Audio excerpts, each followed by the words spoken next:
You can light your cigar now. Yay. I want to press the button this time. Alright, it's right there. Which one? First one, you gotta hold it down. Here we go. You're listening to the Fight for Together podcast.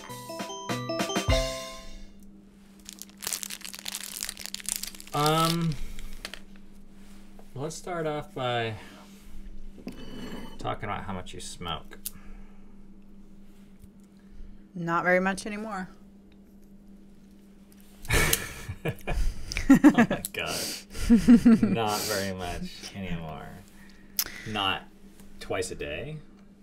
Not every day. Yeah. Been cutting back. Cammy and I had a discussion. This is like a really boring way to start a podcast, I realized, because they're just listening to us cut our cigars. Yeah. So we gotta keep talking while we're doing it. Okay. I know you want to dedicate your attention to your first love. So Ben and I think I wanted to know, I could definitely tell there was this vibe every time I smoked without him. Like, what are you doing? You know? And so for a while I just thought, oh, he's just doing that because he thinks these are his cigars, which I get it, because like for years they were just his cigars. But now that we're both smoking, you're turning everything into like the patriarchy, like, don't tell me what to do. Yeah. Well, I'm going through some things, you know, but so A little coaster for this. yeah. So I actually wanted to know, though, you know, I even started to kind of have some concerns with, well, maybe I'm smoking too much. Like, I'm pretty sure it's not as bad for you as cigarettes, but maybe it's still not good to do it every day. It's also a lot of money. So I actually really wanted to hear from him, like what are your reasons for why you don't want me to smoke maybe as much as I would naturally? And it was an interesting conversation, and hard for me too, but I wanted to have it. I don't think you have limits. Like, once you discover something and you like it, well, you'll do it until... I'll do it until I'm like, oh shit, maybe this isn't good. I don't know if it's fair to say I don't have limits, but I definitely have a history of going overboard with stuff and then like, oh, okay, maybe that's not the best. Maybe I shouldn't binge watch a TV show every night back in the day. You'll stop. The only way you'll stop is when it's like done. Like it's inconvenient to like get more cigars, or inconvenient. No, because you'll drive to the store and buy more. Yeah. But I don't like to be inconvenienced either, so. So I smoked for 10 years now, cigars. And wow, it's been that long. And I would smoke, like, for a long time I hardly smoked at all. But then when we moved to Kentucky, for the last 4 years, I probably smoked at least, well, like 2 a week. Yeah. Like every Shabbat, Friday night I smoked. Mm-hmm. And then at guys' night on Tuesday night. Yeah. And then Cammie started smoking, and I was like, this is the coolest thing. Like, I can do something with my wife. Isn't it? I was like, how fun. And then she's like, hey, it's 1 p.m. You want to smoke? And I'm like, it's a nice day. It's not under 60 degrees. Let's go smoke. No, I'm trying to get work done. She's like, well, okay. I'm smoking. I'm like, wait, what do you can't just smoke every day. So Ben and I, you know, I could smoke every day, but I actually really did want to know, like, you know, I mean, I don't want to just do something, get all headstrong and just do something. So I actually really wanted to know what his concerns were.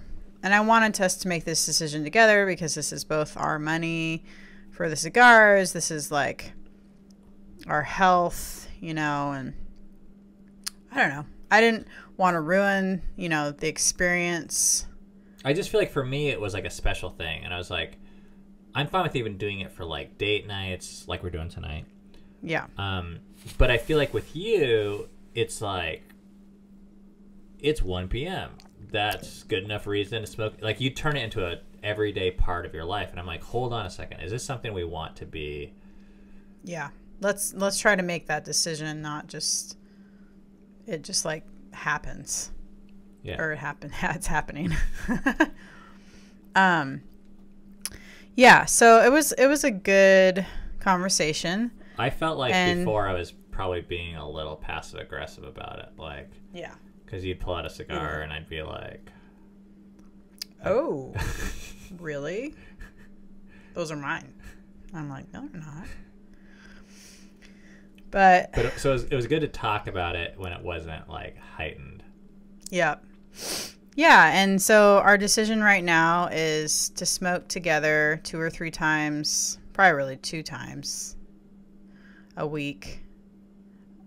2 times with each other a week, and then Ben has his guys' night where he smokes, and I have a girlfriend that I smoke with once a week usually. So I guess that's 3 times a week for us, which isn't 7 times a week. That's a compromise. It is for me. But I feel good about that. I think, and I don't think there's anything morally wrong with smoking cigarettes or cigars every day, but it is a decision you got to make, and there is a cost to that. So I feel good about it. I feel good about it too. All right, which brings us to today's topic. We got a fun one here, I think. I think this could be like a nerdy brand of fun, because I have a feeling like certain people that were raised like we were raised are going to get off on this stuff. And then the rest of everyone else is going to be like, what? Who cares? They'd rather hear us talk about cigars. But such is life. Yeah. And I guess with this podcast, we got to talk about the things that are interesting to us and hope that it helps the rest of you. Or at least is interesting. Yeah. Okay, so let's tell a little story here. The year was 1996. And I had just broken up with my first girlfriend, which incidentally... Wait. What's the... J? No. No. What? What's that ba-dum-bum? That's this one right here. No. That's what I wanted. That's for like jokes. I know, it just felt right to me. I broke up with my first girlfriend, and then it was like... That doesn't make sense. I mean, like, the serious story. I mean, you can do, like, booing. I didn't want to boo. Oh. We could do... 1996! So, I'd broken up with my first girlfriend, which is a really big deal. We dated for 3 months, and, I planned this date for her. This thing was amazing. So, her favorite band, so I worked at a radio station. I was a DJ. In high school. Ben's, what, you're 16, 17? Yeah, something like that. Yeah. And I got this album from this band called All Star United. And it wasn't released yet. And it was actually a really good album at the time. And I gave it to her, and she loved it. And like I said, this is pre-release. So this is like special DJ inside shit. It was like no one else had this. And it was like one of our first dates, and this band was playing in Orange County. So I said, let's go on a date. But I didn't tell her about it. Mm-hmm. And we ended up at this place. And of course, like, no one knew what these people looked like, because there was no internet back then. Yeah. And all she had was a CD that had no cover on it or anything. And we walk in, and they start playing the song that she knew. And she'd listened to this a ton. And And she's up at the front stage. She was not like you, by the way, where she was like, well, you met her. So Yeah. she was like all about the like acting and the like, she didn't mind being the center of attention. She was like a mascot for football games. So she's like up there, like in the front, singing every word the whole time with this lead singer, you know. Wait, she got up on No, not on stage, oh, but I mean, it was like a small show, so like the size of this basement. Yeah. So, and they were really surprised because no one knew their music because their album had not been released yet. Oh. Anyways, I knew that part. Her name was Reagan, and she broke my heart because then she went off to college. She was a year ahead of me, and she said that she wanted the college experience, which meant not me. You. Because I was still in high school. No, that's... So, 3 months into this thing. So you got dumped. I was like, I think I cried. I must have cried. Oh. Thinking that little 16-year-old Ben crying. It's so sad. I remember listening to this one song just again and again and again. That was on CD, of course, so you had to like push backwards. Right. So then I came across this book. I don't know how I heard about it, but it was called I Kissed Dating Goodbye by Joshua Harris. And I couldn't believe it. It was like everything I was looking for. It like answered all my problems at the time of like, oh my gosh, I knew I shouldn't have dated. This is why my heart's broken. Dating is a dead end and there's a better way, which really appealed to me because I was like, you know, I had kind of a funny dating story where before I dated this girl, I asked my dad for advice, which was kind of weird because he wasn't really the advice type giving dad. But I like really wanted to know, like, what does God want for me with dating? And I had seen all these other people, like, we lived right next to Newport Beach, and all these people were like just, it was like just party central, and everyone always had a different girlfriend. And that didn't feel right to me. So when Joshua Harris came out with this book, it felt like the most right thing I had ever heard. Yeah. And so I Kissed Dating Goodbye. To a point where you and I started having romantic inclinations. Well, I had them for you for a while, but some of us take a while to get. And we were really strict about things. I think largely because of this book. Yeah. So first of all, we never called it dating. This is really interesting for me to process, actually. Yeah. Well, because we've talked about these stories a lot with each other and with people, but to process it through this book is interesting to see what influenced us.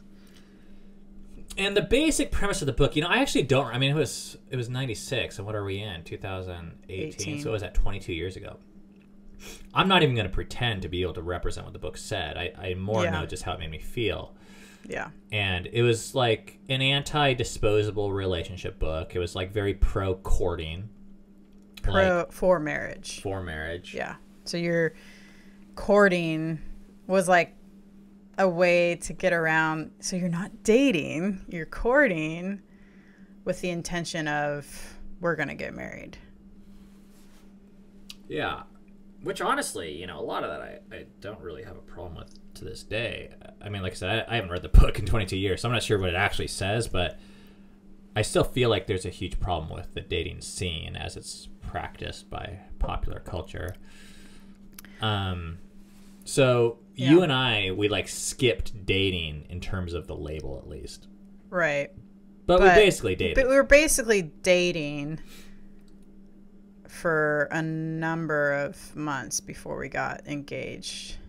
But we had this whole time period where we didn't talk. There was like, and I feel like this was your idea, but I agreed to it. But this is funny because I agreed to it, right? So it was probably 4 months maybe long of where Are you really going to bring this up? Well, it's just it'll be fun, I guess. 4 months where we didn't speak. And about a month into it,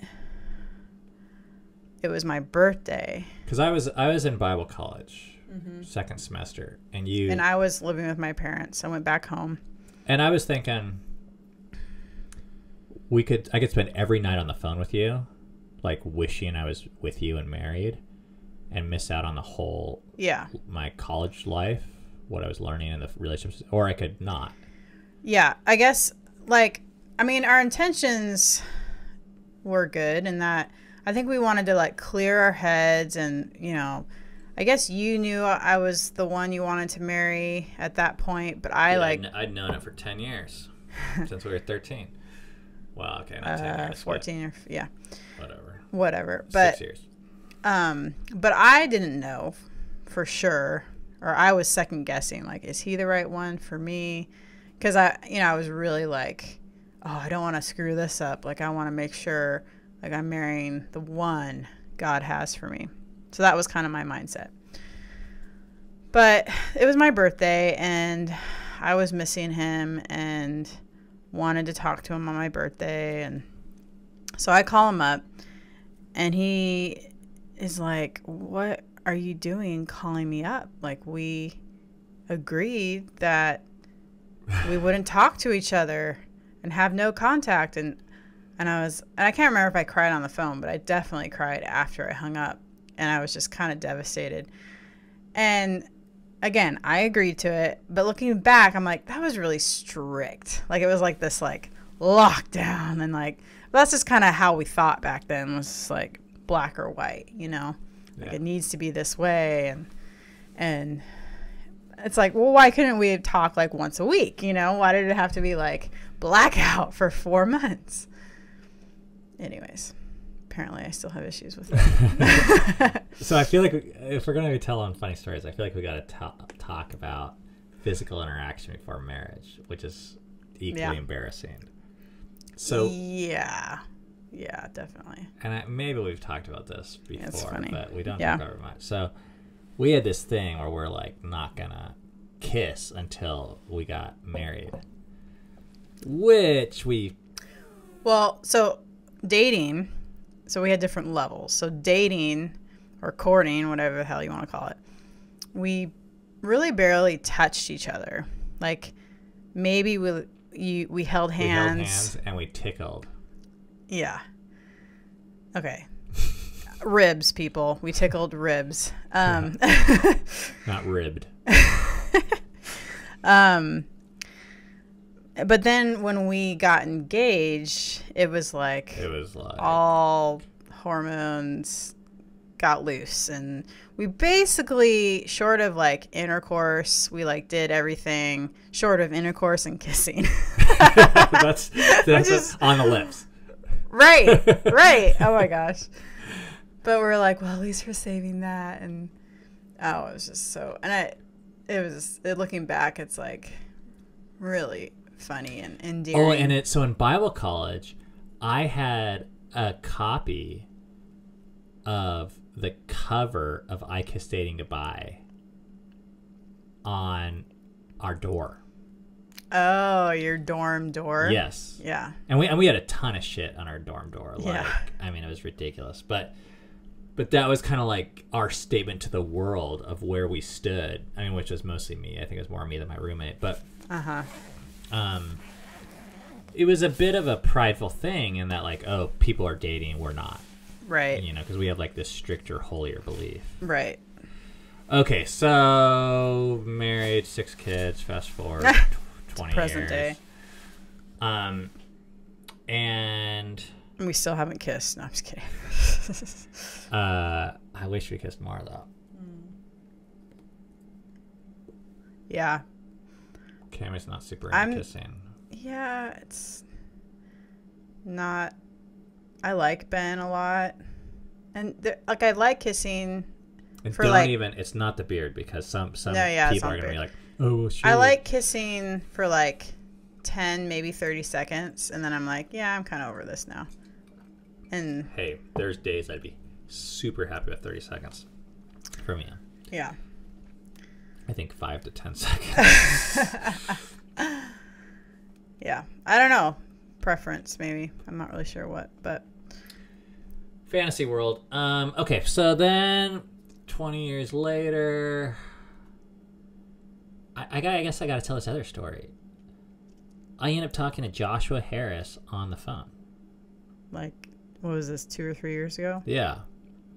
And I forget how or why, but he was watching our vlog and was a subscriber at one point, and we were talking about video, and then we talked about actually some personal things in regards to sexuality, which I'm not going to talk about here. But it was just like, it was kind of weird because this guy was my hero at one point. He'd written a book that I had like based my life off of. What is he, like 4 or 5 years older than we are? Yeah, I guess, which after a certain number of years, it kind of disappears. The age difference, but it was really bizarre. This guy, I'm just like talking to him like a normal dude, and but not so long ago he was a hero of mine. But then this week he releases this like press release apology type statement thing, announcing, and this had been in the works, but announcing that he is sorry for all the damage his book caused to a lot of people over the years, and not publishing the book anymore, pulling his book and the 2 books that followed it, which were kind of along the same series. And by the way, these became like bestsellers in the Christian world. Yes, I would love to know how much money he's made off these. In one sense, I could imagine it being a shit ton because Christians just love buying that kind of stuff. Yeah, like handing it to I feel like I bought 2 copies myself. Handing it to your kid and be like, "This will solve all the problems." Oh, totally. Well, it was an icon. I mean, before that, the book was Passion and Purity, and that was like an icon. It was like around for 40 years. And every Christian we know had read it. Yep.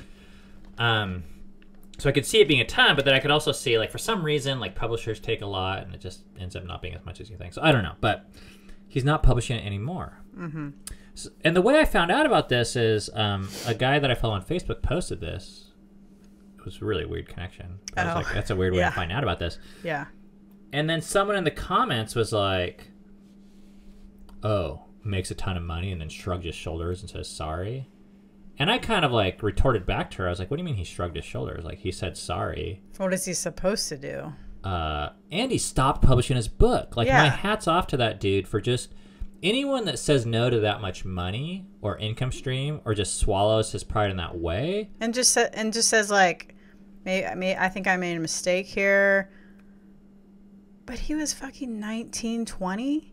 It's like when he wrote "I Kissed Dating Goodbye." I mean, just give the guy some. Yeah, but a lot of people are saying it hurt him.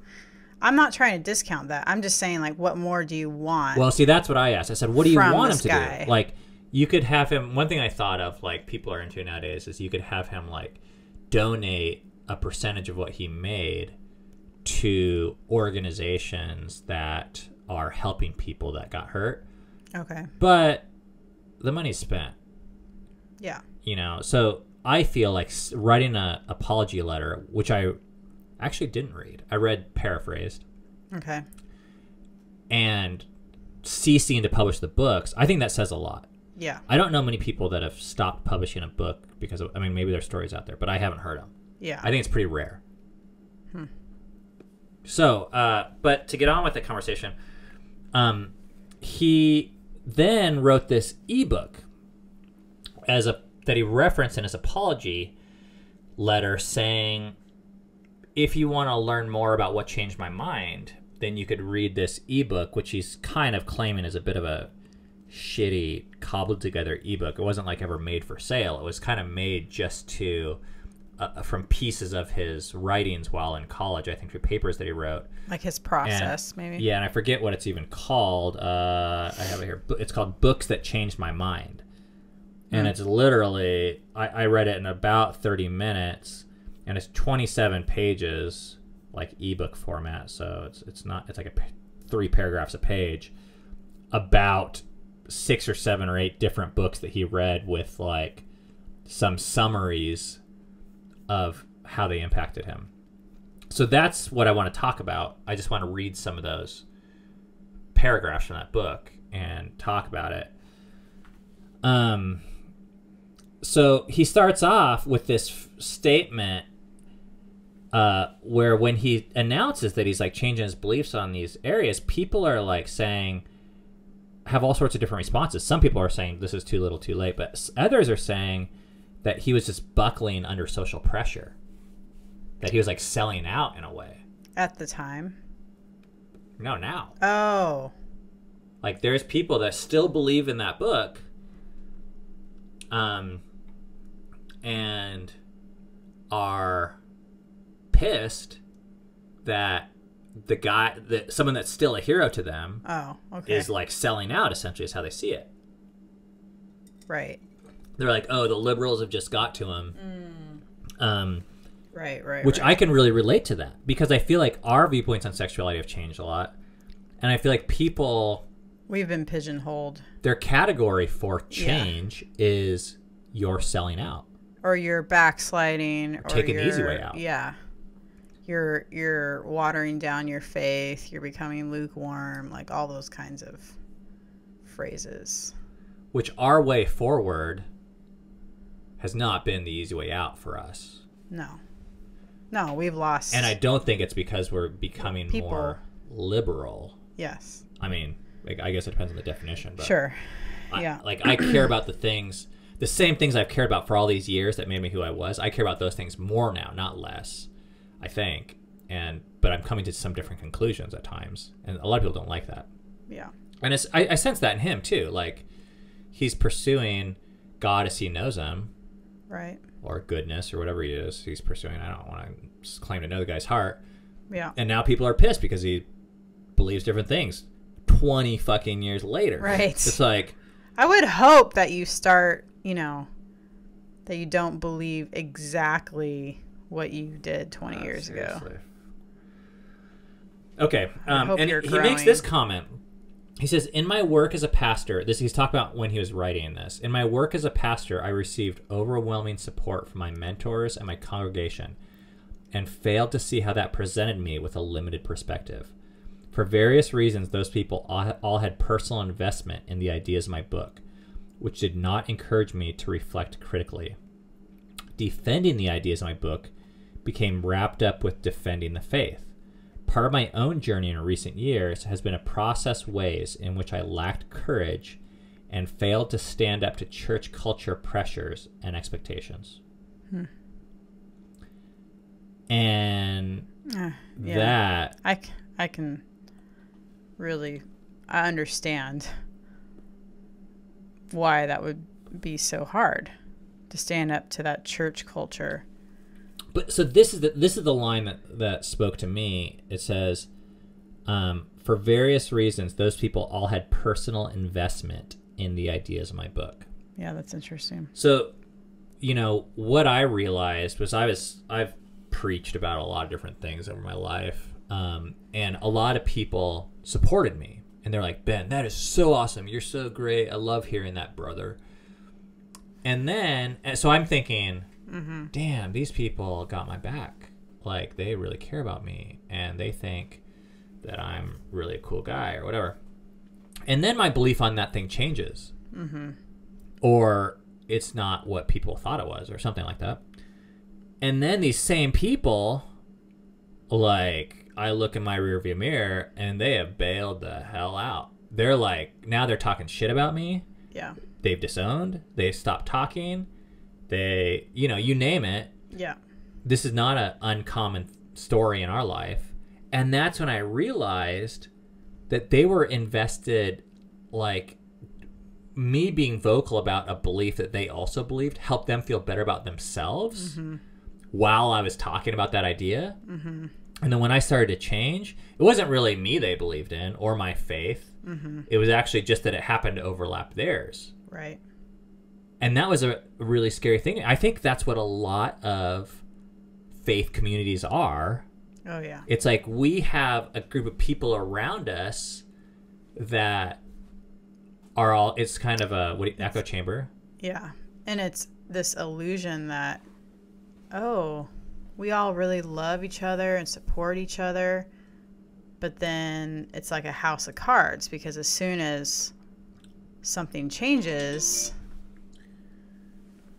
Do I need to stop talking? No, Oh. I just gotta restart the camera, but you're fine. As soon as something changes, then, oh, wait, I thought you were my friend. I thought, you supported me.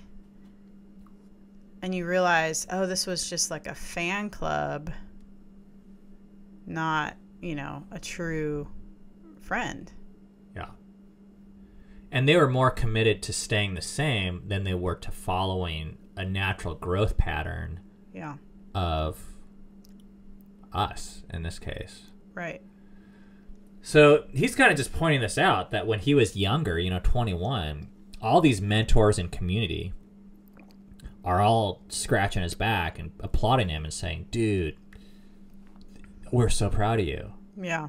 And he's taken that to mean, I'm doing the Lord's work. Right. And these people, are altruistically encouraging me.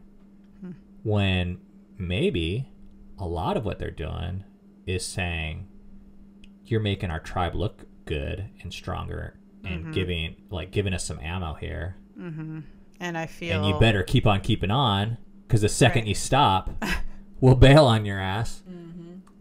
He didn't say that. I'm kind of adding that because that's our baggage. Right.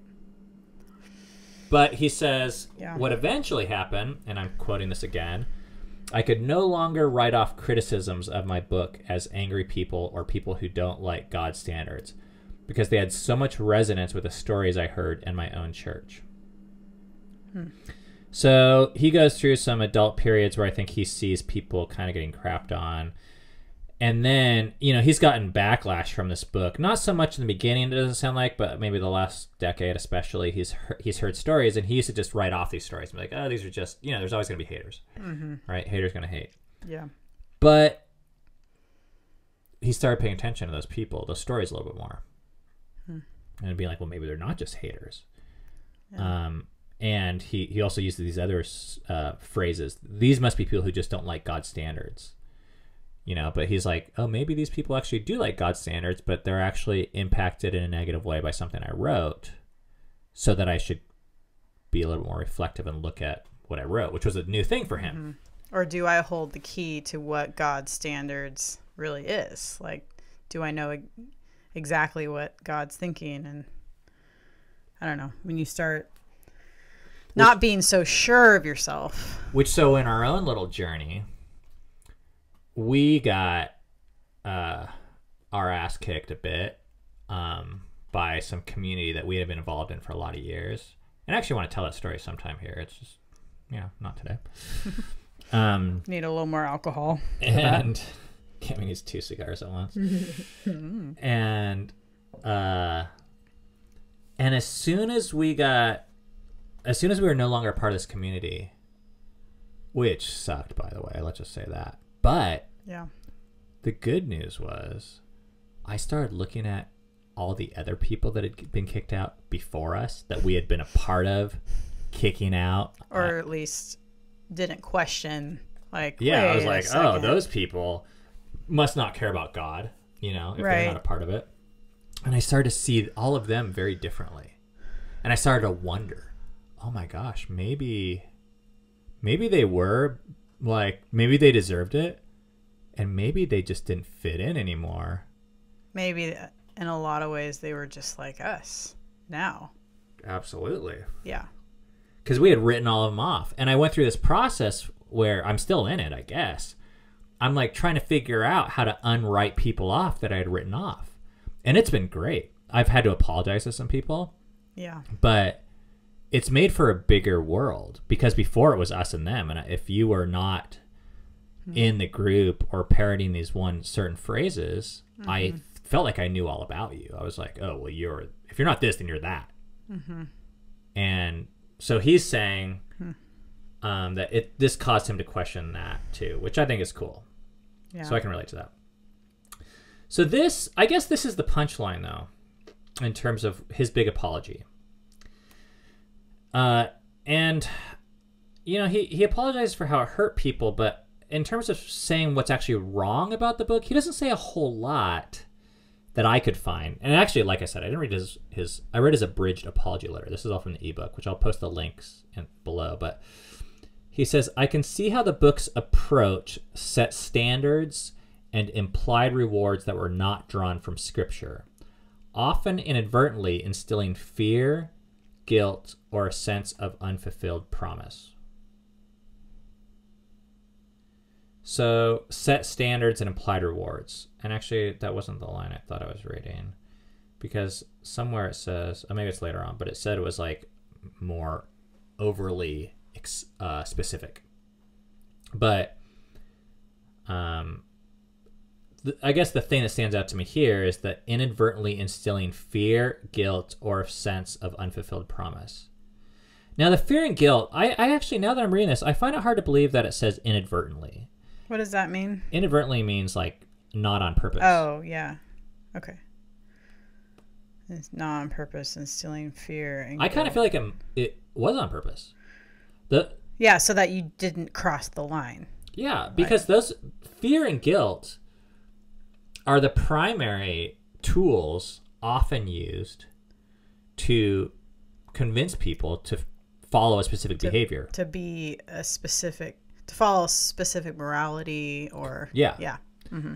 Now, the brands that he was using may have been inadvertent. And I don't think he was ill-willed about it. I don't think he was like trying to hurt people, but when you're enforcing a moral code, quite often fear saying, if you don't follow this, then you're going to end up like this. And I know that book had some of that. You know, it told these horror stories of people that had given their hearts away and had become bonded in all the wrong ways. And, you know. And now they're married and their marriage will never be the same because of this one breakup before or something. Yeah. But whatever it is that lifestyle you're pushing for, I don't think fear and guilt or false promises. He talks about false promises, but I wasn't really following him on that in terms of that didn't impact me a whole lot. I think those are bad mechanisms, you know, that I think I'm glad he apologized for that. The next paragraph says, I think the problem with my book is that it overreacted. Oh, this is it. I think the problem with my book is that it overreacted and then over-prescribed in its response to the potential problems of dating. The result is that people did experience restriction and manipulation by others or by their own ideals informed by my book, which resulted in a lack of freedom and authenticity. Like you have to hide like stuff if stuff goes like on. We were hiding that we were screwing around like crazy. I know that. Right, because we knew it wouldn't be accepted in the culture that we were in. But I think the lack of freedom, I feel like that's a big one. And I really think the over-prescription is very dangerous. I've learned in really the last 5 years because, you know, we got our ass kicked by some spiritual communities, but we were not guilt-free. So I don't want to just come across as a victim because I feel like we kind of created the monster that ended up eating us. Right, we fed into it all the time. So we were like very much promoting this world with this hierarchy where there's a way to live and we are doing it and we know it and we are teaching you how to do it. Yep. And we're getting pat on the back for by people above us, in quotation marks. And you're below us until you can live And the more. people below us were like fan people, so that made us feel good. So it's this whole system that makes you feel good. And but there was this idea that I have these prescribed answers more than the people below us, and the people above me have the prescribed answers more than me. So it was very there was this huge emphasis on like kind of an answer. And I mean, there was freedom within it, but if you crossed that line, you knew it real quick. Yeah. At least we found it. Maybe you don't know because you live some normal life and you're kind of quiet, but for us, we've bumped into it. It wasn't live and let live with us. you want to read the next paragraph? Sure. Okay, so then... Right here. Oh, no, sorry, here. Yeah. True Love Waits abstinence campaign, which was a significant force during the period in which I wrote my book. Much of what he writes can be applied to my book. All major campaigns, Grant writes, like political slogans, tend to be overly simplistic in order to be clear and effective. Okay, so he's quoting this guy named Grant who wrote this book. So this isn't actually Joshua Harris's words. He's this other guy. Yeah. And he's saying that this true love waits. Like anytime you have this phrase like this, that's like really simple. Right. You know? It's like a political campaign where it's just like, make America great. Right. You know? Right. Vote for Trump and America will be great. Which, like, whatever you believe, that's like a very overly simplistic statement. Right. And true love waits implies if you don't wait, it's not true love. Right. And if you do wait, then it's true love. Right. That's the idea. Right. Right. Mm-hmm. Which, damn, it's nice to be able to have something that simple though. Right. And to hide behind that. Because at least you know where you stand and you know where everyone else stands. Yep. You feel like, oh, I'm doing a good job here. But it's dangerous. In that, yeah, because no one's able to like toe those kinds of lines. So what happens is when you don't, it goes underground. You know, like if the culture you live in says porn is bad, but you watch porn, no one's going to know about it. So if you say true love doesn't look at porn. Secret. Right. We start printing t-shirts tomorrow that say that. Yeah. Which I think a lot of porn is actually negative, is dangerous.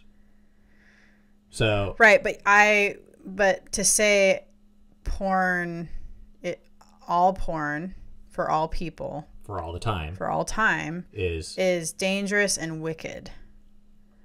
Is simplistic. Is very simplistic and a very dangerous thing to say to people for their own spirituality.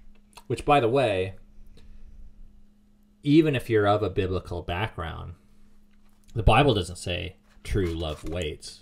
Mm-hmm. Now, I think the Bible's pretty like for marriage and pretty anti like promiscuity. Is that the word? Where you sleep with a bunch of people or animals or whatever. Kind of. I mean, unless you're in the Old Testament, you had like polygamy all over the place, but yeah, but even then, I don't think the Bible really promotes that a whole ton. It's not saying like go and do this. No, it doesn't say that. But it certainly doesn't say marry one wife only, right? And put it on a t-shirt. And then God will love you and accept you. Now, we have our own little experience. Like, I want to talk about our week because we made a recording of a podcast, 5 episodes back, that was about us going to a nudist resort. And then it came time to release it. So we released it, which we were holding our breath a little bit. It was Monday morning at 6 a.m. it came out. And I was like, turns out that wasn't as big of a deal, but then the Instagram post was probably a bigger deal. Because not many people are going to listen to it. I mean, yeah. It's so much easier to look at Instagram posts. So we posted a picture of Cammie at the nudist resort. Not wearing clothes, but, you know, her little, like, bits were covered, and your bits are kind of little, some of them. So it's fairly easy to do. Yep. Little black box. Some people didn't like it. Sorry, I'm lighting my cigar again. And some people did. Yeah, but let's talk about the ones that didn't. Yeah.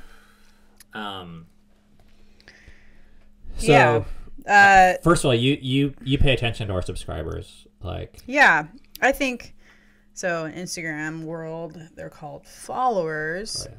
And I think we lost somewhere between 100 and 150 after we posted that in the next 24 hours. Which is fine. Yeah, we're not like complaining, but it was interesting. It's interesting information. Yeah, what was more interesting to me is some of the comments, because people are saying this thing like, I'm so disappointed in you. And I'm like, wait, disappointed that we shared about what we did, or disappointed about who you thought we were? Mm-hmm. Because we were probably never who you wanted us to be. I mean, maybe 20 years ago we were. But all that to say, there's all these phrases of some of the people that were disappointed that they left in the comments, like, you guys are conformed to this world, you guys are skewing scripture, this is a perversion and abhorrent behavior, Ben is sinning with his eyes. Kind of a lot of phrases which I've heard and I've used about myself and other people over the years. And now I'm like, a little bit more, I think it's a little more complicated than that. To be on the other side of that makes me realize how unhelpful and demeaning and judgmental that is. But like Ben said, we've been on both sides. We were on the side of saying these things to people. Well, I just don't see the world that way anymore. Right. I mean, because there was people back then, and my guess, there's people still now, that it is as simple as true love waits. Yeah. Like, when it comes to sex ed with your kids, that's what you say. It wasn't that long ago that was as simple for me. Totally. I mean... Absolutely. So, this is really timely for me, because I think Joshua Harris's, some of his revelation or change mirrors ours. That's more complicated than that, because what do you say to the person that has had sex with 30 people, maybe 100 people, and they, let's say, want to become a Christian or something, or follow God or be a good person, and they're like, crap, I screwed up yesterday and I had oral sex with somebody. We're like, true love waits. Like, it's true in a way. Like, standards are nice and valuable, and it's good to like call friends out when they're violating a standard that's going to be harmful to them, if you guys have agreed to that, I think. But to hold everyone to my standard and be like, well, I'm a virgin, and say that this is God's standard. It's one thing to say this is my standard, but to claim this is God's standard when God has never blatantly said, I don't know. It's dangerous territory. In fact, I think we have to talk about this, because I feel like some of the Christians are going to bring this up, and I would have too. I don't blame you guys. In one of those verses, it says, like, if any of you has looked at a woman lustfully, you've already committed adultery in your heart. It's either Matthew 5, 6, or 7. It's in his sermon thing. Mm-hmm. And if any of you guys have thought about someone angrily, this is Jesus talking, then you've committed murder in your heart. Or it's the same. And Christians look at that and they say, see, this is why we shouldn't lust, because it's the same as adultery. And essentially, we use Jesus' statement to make it about, to raise the standard of strictness. Which, I don't know, maybe this isn't the right place to say this, but like, I was reading Richard Rohr's book, and he was saying that Jesus' whole point of making that wasn't to say stop lusting. It was actually just to level the playing fields for men and women and say, like, even if a woman, I guess maybe this is a different verse, but a woman divorces, or even if a woman commits adultery, I don't know. I forget. But I guess my point is, like, kind of what you're saying is people want it to say what they want it to say. Yeah. Yeah. Okay, but that's a different verse. Yeah, it is a different verse, I guess. But I know you had to get shout out to Richard Rohr in here. Yeah, but I know. But going back to that other verse, he wasn't using this to raise the strictness of morality and say, see, all you guys are the worst. Mm-hmm. He was saying, if you think that you're better than someone because you're saying, oh, I've never screwed a girl, or I've never killed anyone, I'm awesome, right? Then you're wrong. You're just as bad as whoever you think the worst person is. So stop judging and being an asshole, basically. Mm-hmm. Which is very different, Yeah. you know, than saying, no, the Bible is calling us then never to look at a woman, Right. or never to hate anyone or be angry at anyone. Like Right. that's not what it's saying. Right. In those verses. Did Jesus ever intend for people to take these verses and thump people over the head with them and say, like, hey? It was actually like a call to humility. Mm-hmm. So then Joshua Harris is reading this Aziz Ansari book, which I think he's kind of a funny guy. And in that section, Aziz interviews this psychologist. Okay, this is getting like Inception here, but this is what the psychologist had to say. There are two ways of thinking about satisfaction.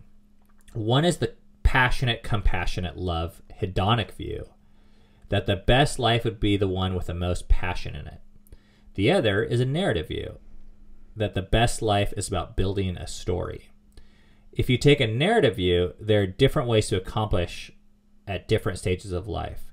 Dating and having these passionate flings are perfect when you're younger, but some of the greatest joys of life come from nurturing, from what's called generativity. My own experience of having children was that I discovered that there was room in my heart. There were rooms in my heart that I didn't even know were there. And I had committed to a life of repeated sexual flings. And if I had committed to a life of repeated sexual flings, I never would have opened those doors. So basically he's saying, like, you can just, like, have fantastic fucking flings and repeat the same pattern again and again and again. Or you can get old with someone and develop this much larger, deeper story that you can never do the other way. So this is Joshua Harris's interpretation of that. Without realizing it, Ansari is hitting on a very biblical understanding that life is about more than stringing together intense, pleasurable experiences. That's it. Which, you know, the thing that drives me nuts about what Joshua Harris says is he said, without realizing it, Ansari is hitting on a very biblical understanding that life's about, like, yes, it's biblical, but it's also scientific, it's narrative, it's artistic, it's scientific. Did I say that already? It's like psychological. It's there's so many things that back up. It's that bigger than just biblical. Yes. I mean, you can say biblical, but then again, like, the Bible, you know, doesn't really highlight this sexually a whole lot. Mm-hmm. I mean, it highlights, yes, it is better to keep the long term in mind and not just live for the moment. Like, but I don't want to get started on mortgages and the way that Christians ignore the financial ways that matters. Right. But, you know, so,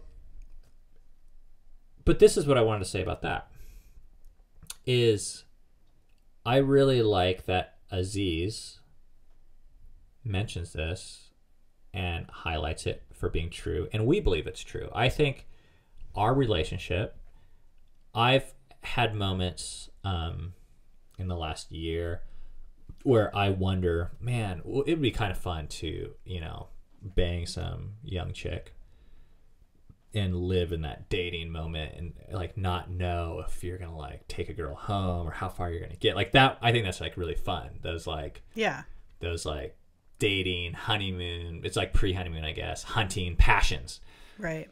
But the older I've gotten, I mean, I used to fantasize about that all the time. Yeah. Like our first 5 years of marriage. I just got to say this because I think in the Christian world and even in the secular world, if people are hearing you say that, they're like, oh, that's so dishonoring to your wife and you shouldn't have. And I'm just like, come on. Like, first of all, I'm a big girl. Like, I can handle it. And second of all, do you think I don't have any of those thoughts? Whoa, what are yours? Hang on. And third of all, it's like, that's just being human. Like, let's not deny. If you're not having those thoughts, I think you're either an idiot or you're a liar. Yeah. Like, it's part of being human. There's fun aspects to new relationships. Otherwise, people wouldn't do them. And that's part of my beef with the churchianity I grew up with, is people didn't acknowledge the whole person, and they operate off what we thought things should be instead of how they actually were. But I think the case for monogamy is much stronger if you take into account the opposing arguments. Right. And you say, yeah, it's fun. It would be Right. interesting. It'd be exciting for a little bit. Yep. But that doesn't have to, it doesn't have to be an either or. So, but the experiences that I've had with you now, almost 20 years into a relationship, this sex is better than it's ever been, and better than anything I think I could get off the street. Now, it's not to say that it wouldn't be fun for a little bit, but I would actually choose this over that. And the other things that we've built as a long-term monogamous relationship with children and our lifestyle and the trust, I'm glad I made this choice. I mean, and it's an ongoing choice, but I would still choose it now. Yeah. And Aziz is kind of showing this truth that, like, hey, this monogamy thing, it's kind of undersold in our culture today. People don't really understand it, and they don't really know what they're saying no to. So, and this has been our approach, and really, like, this whole Fight for Together vlog thing, even like deciding to film on the Appalachian Trail, it's been our stab at, instead of like morally trying to prove that other people are wrong, which is an approach we probably took for a lot of time, actually, just saying, hey, we think a married couple with a lot of kids is something that's getting, this is going to be a long freaking podcast today. Sorry.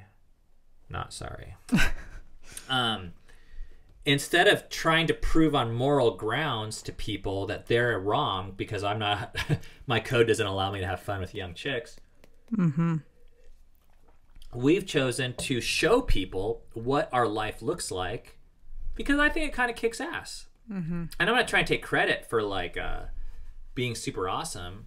But I actually think the fact, when we made a vlog episode about this, I just saw it recently, that it was called like the best sex ever after 18 years. The reason why we made that isn't to flaunt our sex life, but it's because I was never told that we'd be having the best sex of our life 18 years later. I thought the best sex of your life was on your honeymoon, which, by the way, sucked for us. And that people above 60 don't have good sex. I mean, I think that's a lie. Well, we'll find out. I guess we'll find out, but It could be true. I'm committed to it not being true. I've heard rumors that it's not true for everyone. But I don't know. A lot of people, their broken ass monogamous relationship, I look at it and I'm like, I don't want to be like you. So I'm like, and then you're just telling everyone else that they're wrong. Right. Where your life looks like it sucks. It's like if you're trying to sell something, you're not doing a good job. So what I'm excited about for us is I'm really happy with the family structure that we've been, I would say, blessed with, and in some ways we've chosen. I think it's worked out really good, and I want to share that story with people so they don't give up on marriage or kids or think that kids ruin your life, that kind of thing. Okay. Yeah. Okay. Last paragraph. You want me to read this? Yes, please. We're right here, right? Yeah. Okay. Regarding the prescriptions offered by my book, reading Eberstat has led me to wonder if the central problem with them is not that they went too far, but that they didn't go far enough. What I mean is that I suspect that a weakness of my book is that it prescribed overly superficial solutions, like don't date, to problems that actually require much deeper and more comprehensive transformation of thinking and values. So the need for Christians is not to be less radical, but to be radical in the ways that are more fundamental and far-reaching in their effect on our lives. So he's kind of saying, okay, the book had some problems, but maybe the problems were not that it didn't go too far, but that it didn't go far enough. Now, he never goes on to explain what that really means. Yeah. And I actually agree with him, but this paper left me really, I don't want to say empty feeling, that sounds kind of weird, but it didn't conclude much. Like, hey, can you guys not move around up there? We're trying to record a podcast, please. Thank you. We got back from date night early, so the kids are still awake. Yeah. Like But- this paragraph is, I kind of understand it a little bit, but it's kind of vague. It's really vague, but it's just a paragraph. Yeah. But he never really says in his book like what he believes. Yeah. Now, like if he were to write the book again, or what sexual morality is. Your smoke is going right in my face for some reason. Oh, sorry. I forgive you, but so I get a little nervous though when I read this, because the feeling that I got from the book and the books that he was reading and the way he was reporting on them was that, okay, the code I gave you was wrong, was overspecific, and it was like for a certain day and age that didn't apply to everyone. So let's come up with a new code that fits for today. Right. That's what I felt, made me a little nervous, and I was like, maybe the problem isn't that the code is out of date. Maybe there's a problem with coming up with a code that Jesus never himself came up with. Right. And enforcing that upon ourselves and others in a way where we're the judge, jury, and executioner. And just one transformation. Please don't run up there. We're trying to do a podcast. Thank you. This could be a lost cause. I know. Some vocabulary that you and I have adopted better, because I think this all has. Whoa, that's your $200 jacket's under your cigar, just so you know. There we go. Okay, so the ultimate trump card for Christians is to say that's a sin. And when you say that, it's like no-brainer. Game over. You gotta stop. Yeah. And then if you disagree, you're basically like liberal, You're just relativistic, justifying your sin. and justifying your behavior. Yeah. Okay. Well, whatever. If we're gonna burn hell, let's burn. The thing that we've come to believe is that we've actually, the way that we use that definition is very self-serving, and it's kind of a moral code that is actually very cultural. And I also feel like it's a cop-out where people don't have to think for themselves. If they just say, oh, what you're doing doesn't make sense to me, therefore it's a sin. or I don't like it, I don't like it. or I choose not to do it. So, and I actually do believe in sin. Like, I don't have like a solid definition for you, and I don't feel like I need to provide it, but I believe sin is like a fractured relationship. It's like results in separation. So I don't know all that entails, but I do believe in it. But I don't feel as confident to say that's a sin, therefore you shouldn't do it, period, in a story. Now, I do believe in sin, and I do believe in something else. I do believe that the Bible and other things, by the way, whether it's science and psychology and a lot of things, point to better ways. And I have no problem saying, I think monogamy works better in the long run. And I think having kids is a better investment than not if you have the choice. Now, that has, a lot of people would say, oh, if you're not in monogamy, then you're in sin. Or if you're not having kids or using birth control, you're in sin. Or whatever. And then I feel like that, whether or not it's true, I feel like your brain almost just stops working. And you've like moralistically categorized people in a way that's just like, it's like mic drop, but like inappropriately. Yeah. It's like kills the conversation. Yeah. And it's not helpful. I don't even think it's helpful to me. It wasn't helpful to me, even when I thought I was the superior one, to just like say like, you're in sin. And like I said, like, I guess I want to share one story that really shattered my viewpoint in a lot of stuff. It was when we were in Israel the last time. I don't know, it was a year or two ago. And our tour guide was telling us a story of some Old Testament story. I think it's Judah. Was it Tamar? Was that her name? Okay. Yeah, Judah and Tamar. So Judah, I'm going to mess the story up, but Tamar was married to Judah's son. So that was her daughter-in-law. And her husband died. So his son died. And according to the law and customs, she was supposed to get remarried to one of the brothers or something like that.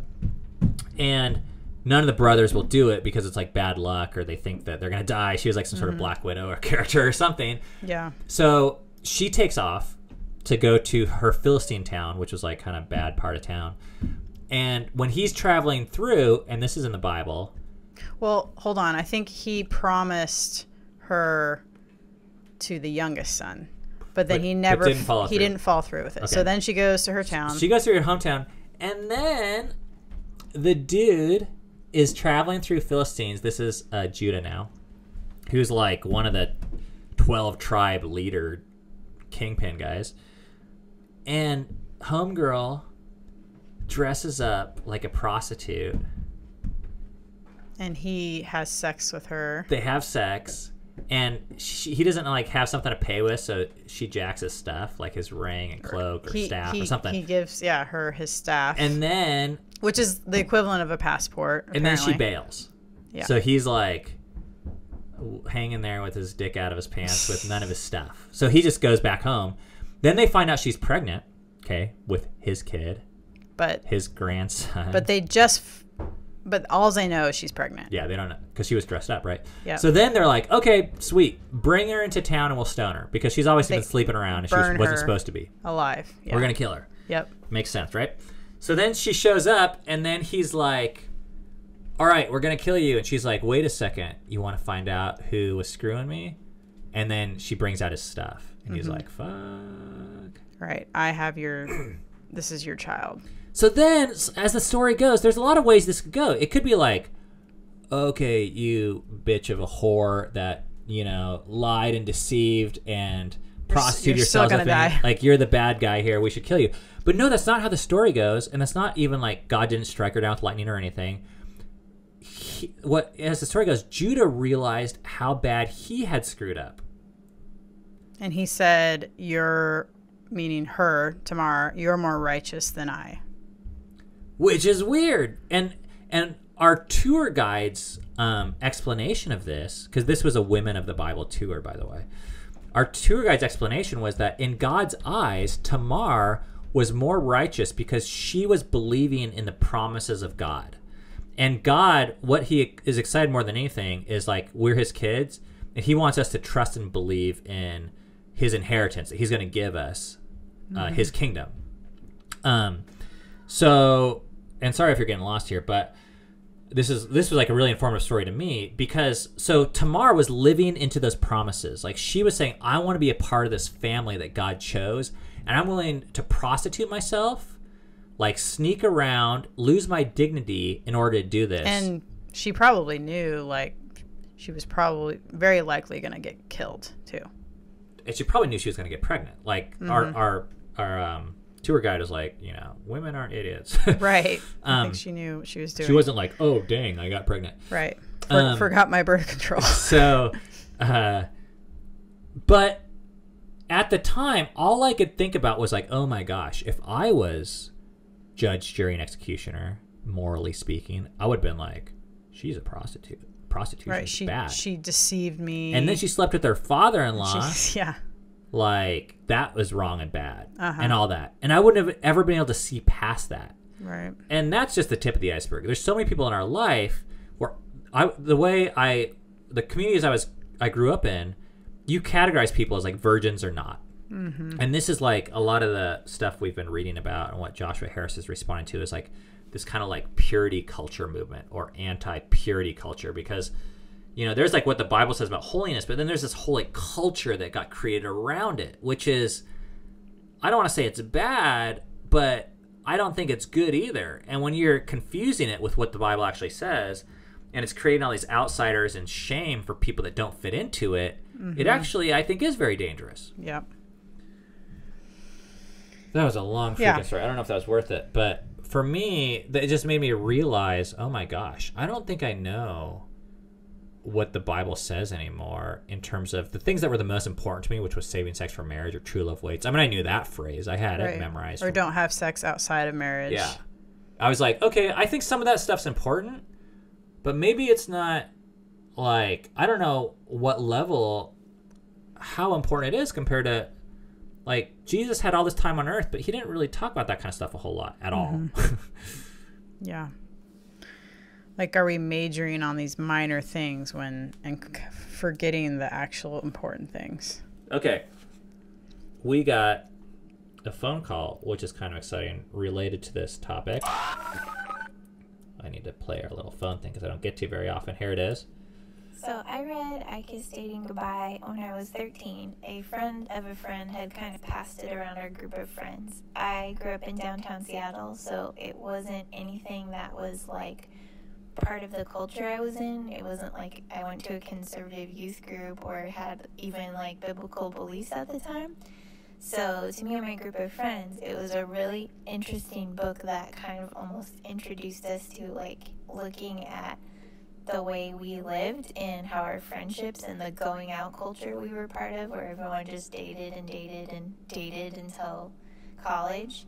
It just kind of changed our viewpoint. We actually had like big debates about it. I remember at lunchtime we were talking about it, and it just kind of changed the whole way we looked at dating. It certainly changed the way I looked at dating. I stopped dating until I was 18 because of the book.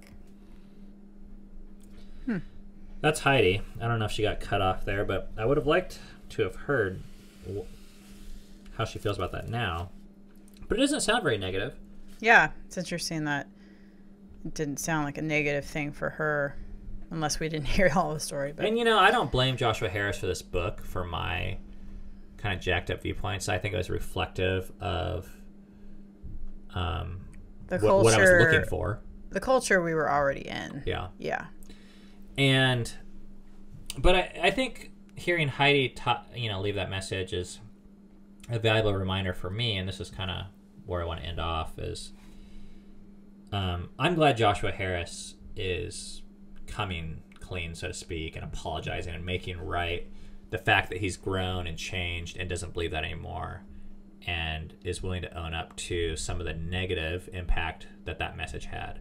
Mm-hmm. But I doubt it was all negative. You know, I'm sure it was positive for some people. It's mixed, I'm sure. And I think that's what our whole lives are. You know, for me, I look back and I'm like, geez, a lot of things I don't believe anymore. Mm-hmm. So I'm like wondering, how much do I beat myself up and apologize? And I'm like, I think it's important to go to people and to say, hey, you know, we believed this then, and I'm really sorry that it had this impact on you.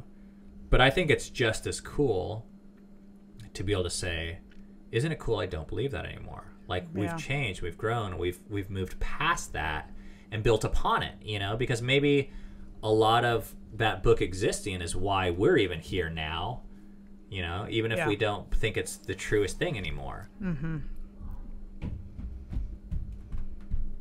Yep. Anything else you want to say? Nope. This was obviously a longer episode, and I thought about breaking it up into 2 episodes, but I think it is one conversation that we're just gonna have a longer episode today. Mm-hmm. Yeah.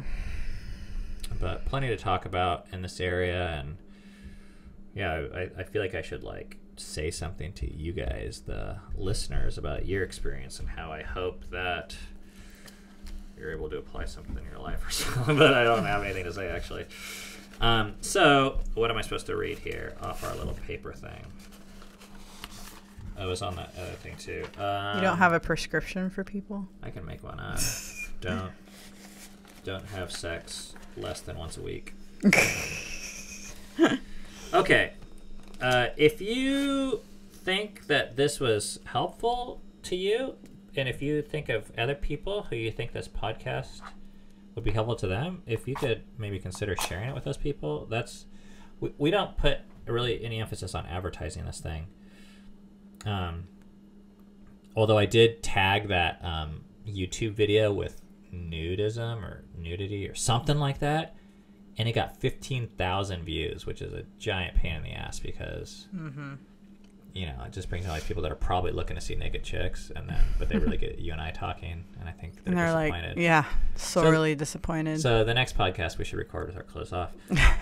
And we don't have any funding for this, and these cigars aren't free. So if you would like to buy us a cigar, you could do so at Patreon.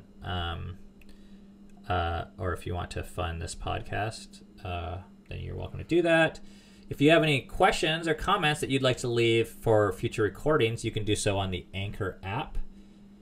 And as always, there's like a discussion group that we have. That's a Facebook discussion group that's private.